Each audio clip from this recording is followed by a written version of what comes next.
मुलायम सिंह यादव का जन्म 22 नवंबर 1939 को इटावा जिले के सैफई गांव में एक सामान्य से किसान परिवार में हुआ था। उनके पिताजी की इच्छा थी कि वो बड़े होकर पहलवान बने, इसलिए मुलायम सिंह यादव पढ़ाई के साथ साथ ही कुश्ती भी करते थे। उन्होंने कुश्ती में बड़े बड़े दिग्गज पहलवानों को हराया। उन्होंने अपने जीवन की शुरुआत इंटर कॉलेज के शिक्षक के तौर पर शुरू की थी। 1967 में वे पहली बार जसवंत नगर सीट से एमएलए चुने गए। 1977 में उन्हें उत्तर प्रदेश सरकार में राज्य मंत्री बनाया गया। 1989 में वह पहली बार उत्तर प्रदेश के मुख्यमंत्री बने। 1999 में उन्हें भारत का रक्षा मंत्री बनाया गया। उसके बाद तो वह 3 बार उत्तर प्रदेश के मुख्यमंत्री और कई बार सांसद चुने गए। वह साइकिल से अपना सफर शुरू करके संसद तक पहुंच गए। उन्होंने संसद की गरिमा को कभी कम नहीं होने दिया। सभी दलों के नेता उनका बहुत सम्मान करते थे। वह जनता में अपने संघर्ष के कारण धरती पुत्र नेताजी के नाम से मशहूर थे। उन्हें जमीनी नेता के तौर पर जाना जाता था। उन्हें अपनी बात बिना किसी लाग लपेट के कहने वाला नेता माना जाता था।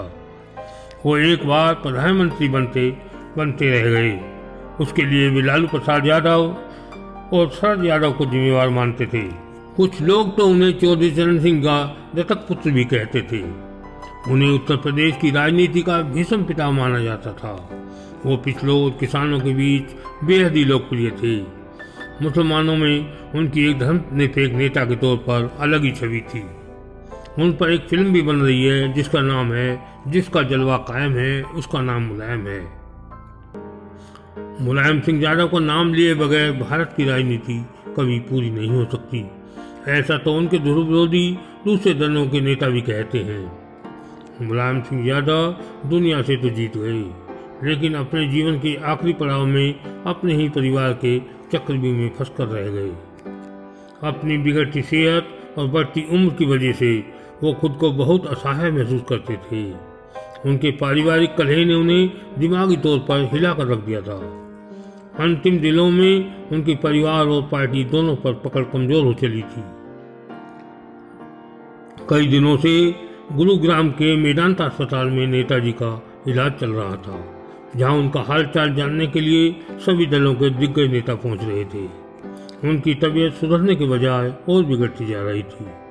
10 अक्टूबर की सुबह उनके निधन का दुखद समाचार मिला। नेताजी 82 साल के थे। नेताजी के योगदान को कभी भुलाया नहीं जा सकता। नेताजी के निधन से एक राजनीति के युग का अंत हो गया। ऐसे महान नेता को कोटि कोटि नमन।